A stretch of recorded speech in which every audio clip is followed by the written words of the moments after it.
Powered by the Montana Television Network. This is the 530 News on KPAX, Montana's news leader.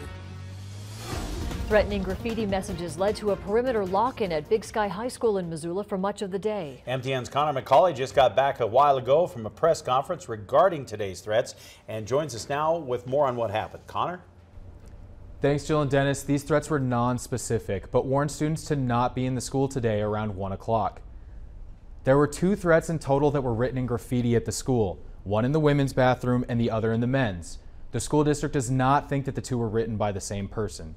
Students and parents were notified of the threats and were allowed to leave school with a parent or guardian's permission, which is standard protocol for the district. There was no active shooter on any Missoula public school campus today. And for the students that were still in high school, classes resumed as normal. Multiple officers were sent to the school as extra security, and all entrances to the school were guarded by staff because of the perimeter lock-in status. Because of the current climate around school safety, the district is forced to take all threats seriously, but the superintendent implores students to think about their actions regarding these threats. I really implore students in particular who may feel for some reason compelled to create rumors or to issue threats to contemplate the long-term consequences of their actions. And in the wake of a tragedy like was experienced in Florida, I think it's critical for students to understand the negative impact that has on their fellow students as well as the families in the community. Big Sky students that I talked to believe these graffiti threats to be a joke, all to get out of school, and they just want to be able to attend school again in peace. Back to you. Thanks, Connor. It has been a trying week. Multiple schools have received threats to their students and staff over the past 3 days across western Montana. Besides the graffiti threats, today at Big Sky High School, one student received a threat directly to her phone. A high school-age girl reported a threat made to Missoula police yesterday at 4:30 in the afternoon. The girl, who is a Big Sky High School student, received the threat over Snapchat from a student that attends a private high school in the area. In the Snapchat, the student who made the threat was sitting next to a firearm, which implied danger to that Big Sky student.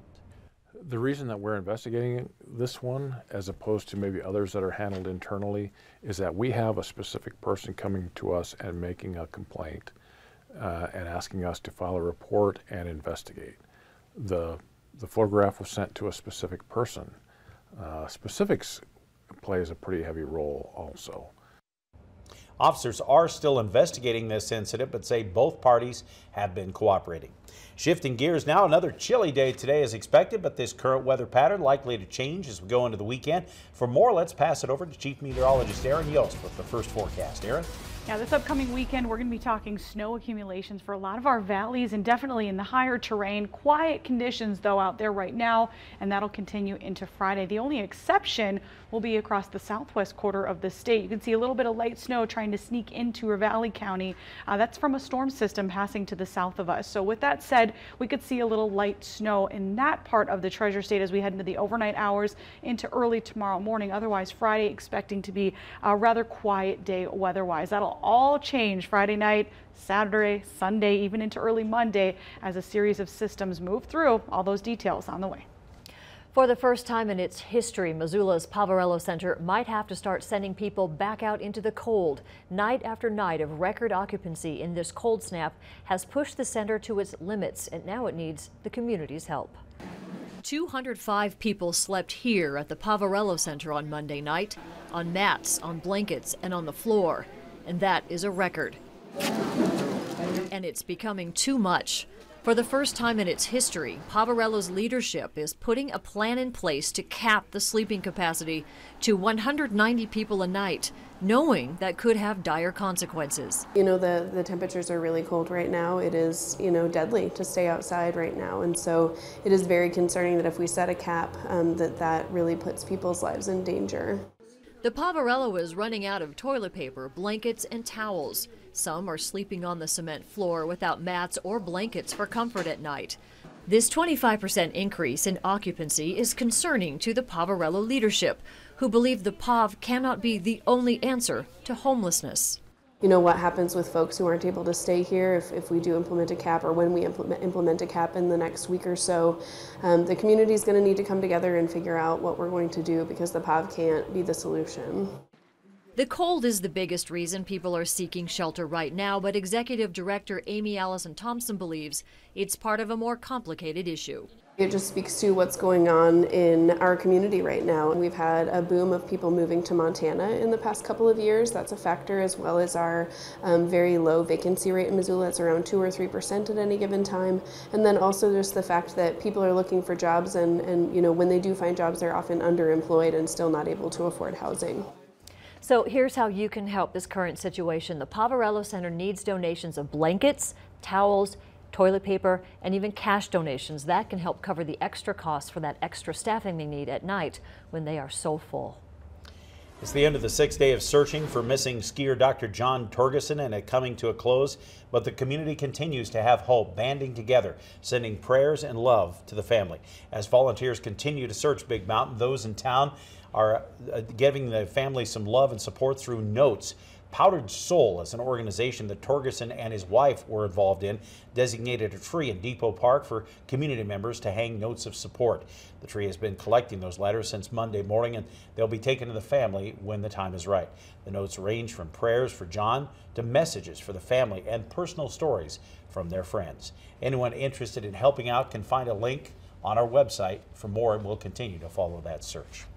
The suspect in a Red Lodge murder investigation says he killed the victim because he was disrespectful and homeless. The victim, James McGregor, was reported missing on Monday. Authorities now believe that's when Thomas Schifrin shot the victim in the head and dumped his body south of Red Lodge. Asia Gore brings us the latest in this investigation. The search for a Red Lodge man, missing since Monday, comes to a tragic end. The missing persons pickup was located south of Red Lodge. Our deputies and Red Lodge police responded. They met the reporting parties that had found the vehicle, and during their initial discovery, they also located a deceased male. James McGregor, known to be homeless and disabled, found dead Thursday, 12 miles south of Red Lodge off Highway 212. McGregor had been living at a home on 14th Street and Hagen Avenue with Thomas Schifrin and his wife. A high school friend of Schifrin's told authorities Schifrin contacted her Monday, desperate for help fleeing Montana. She says Schifrin explained he shot a man in the head as the victim begged for his life. Authorities kept the suspect's home under surveillance overnight and canceled school Thursday morning because the suspect's home is only about 2 blocks away from the school. When Yellowstone County SWAT arrived Thursday morning, they got everyone out of the house and made the arrest. The entire time we had surveillance on the residents. We worked with the Red Lodge schools, and that was the main reason at the time is not knowing how that was going to unfold. And we knew that it was a busy time of drop-off for school day, so that we were very aware of that and trying to do what we thought was best at the time, and I'm very comfortable that we did. Asia Gore, MTN News, Red Lodge. Schifrin is being held at the Yellowstone County Jail on a $1 million bond. He will appear in Carbon County Court next week.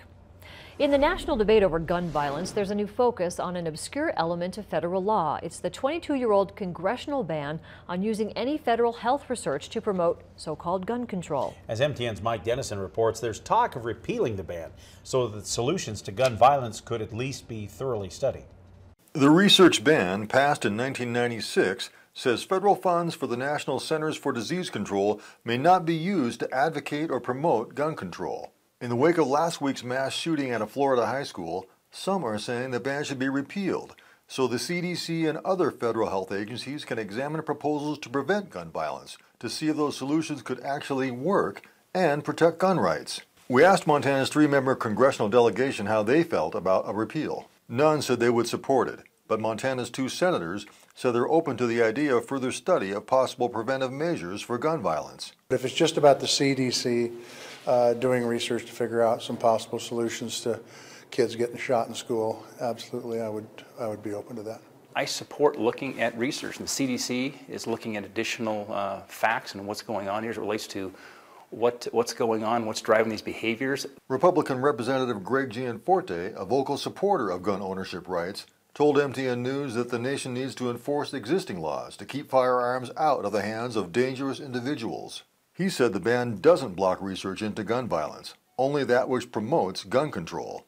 But scientific researchers across the country say the ban has chilled extensive in-depth study of potential solutions to gun violence. Daines also said he opposes using taxpayer money to, quote, advocate for restricting Americans' Second Amendment rights. Like Gianforte, both Tester and Daines say laws already exist to keep guns out of the hands of troubled people like last week's shooter. He needed to have due process to be adjudicated, to be put in the NICS system as not being able to buy a firearm. That man should not have had a gun. What happened last week, I think, is a sign of what happens when you put a gun in the hand of an irresponsible person. And I think it maybe could have been prevented if our databases would have been talking better. As far as lifting the research ban, it doesn't sound like our delegation will be leading the charge on that one. Mike Dennison, MTN News, Helena. Some Republicans are saying the ban should be re-examined, but few are calling for repeal. There's more to come here on KPAX. Stay with us.